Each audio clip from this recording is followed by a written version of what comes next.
Ajahn Chah said that if you're on top of a tree and you fall out, it doesn't matter how many limbs you hit, you know when you hit the ground that it hurts.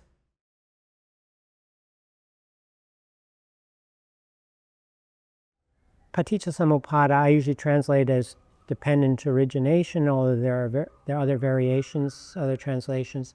These 12 links, which is not a linear process, usually depicted as a circle, because the last factor then feeds into the first again, so that the suffering that arises as a consequence of ignorance then will exacerbate or it will compound the asavas, the underlying defilements that then just breed more ignorance, and then the cycle starts again.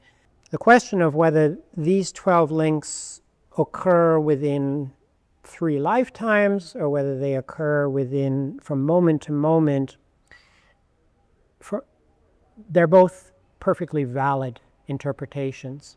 The 3 lifetime model, which has become the more orthodox model even in Theravada circles, is based on the Visuddhimagga, which was, I believe, written around the 3rd century A.D. By Buddhaghosa. And he had, of course, studied the scriptures in depth, including the commentaries, and it was also his attempt to try and compile all the Theravadan teachings into one volume. The 3 lifetime, say, a depiction of samsara vata, the cycle of birth and death. The condition that we're born, the state that we're born into will have some relation to how we acted in a previous life. And unless we finish our work in this life, our next life will be in large part a continuation of the choices we make now. It's not necessarily very practical to think about,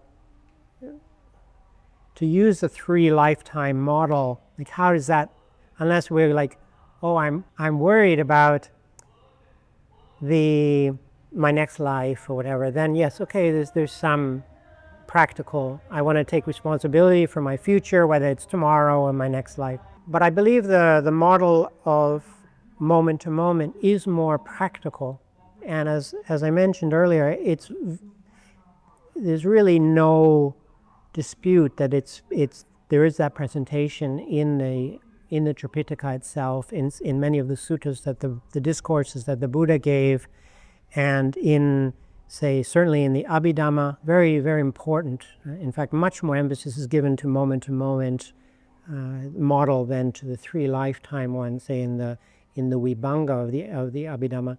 I personally believe that the moment to moment is more practical and has more practical benefit to us. This idea that, say, bhava and jati, that jati is not literally being born as an infant in a womb in a future lifetime, but the birth of a self, or it might be Ajahn Thanissaro who uses the word selfing, which I like. We're constantly reinforcing this idea that I exist and I am and I always will be, or I will be for this lifetime and then I will be annihilated at death and then there'll be nothing. However, those are considered 2 extremes of eternalism and annihilationism.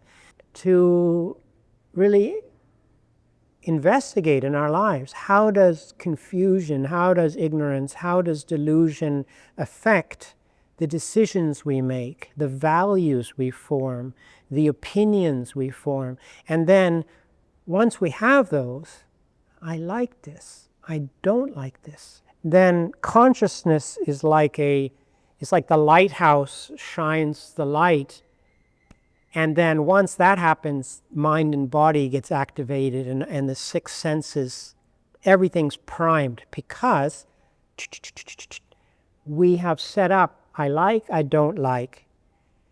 Like, everything's geared towards obtaining. Don't like, everything's geared towards getting rid of. And then there is the contact of the sense contact, and then there's feeling, and there's craving, and there is grasping, becoming, and then there's the birth of the self. It happens very quickly, and there's that very lovely analogy that Ajahn Chah said, that if you're on top of a tree and you fall out, it doesn't matter how many limbs you hit, any branches you hit, you know when you hit the ground that it hurts. You don't have to count every branch, but it happens that quickly. If there's ignorance in the mind, there will inevitably be Taṇhā. And so in the Four Noble Truths, although ignorance is the root cause, the Buddha highlighted Taṇhā, or craving, which is the unhealthy form of desire. There are healthy forms of desire, I want to add, but this is an unhealthy form, and will inevitably lead to suffering. There's no other route it can take, because one will either be trying to hold on to something that will be it's elusive, or we try to eradicate something that will always come back and bite us sooner or later. So that's a very short description of dependent origination, but I do want to first of all just say they're both valid models, and they both can be useful in our daily practice. But certainly anyone who claims that the moment-to-moment is not part of the original Tripitaka, I think, personally, I feel is mistaken. There you go.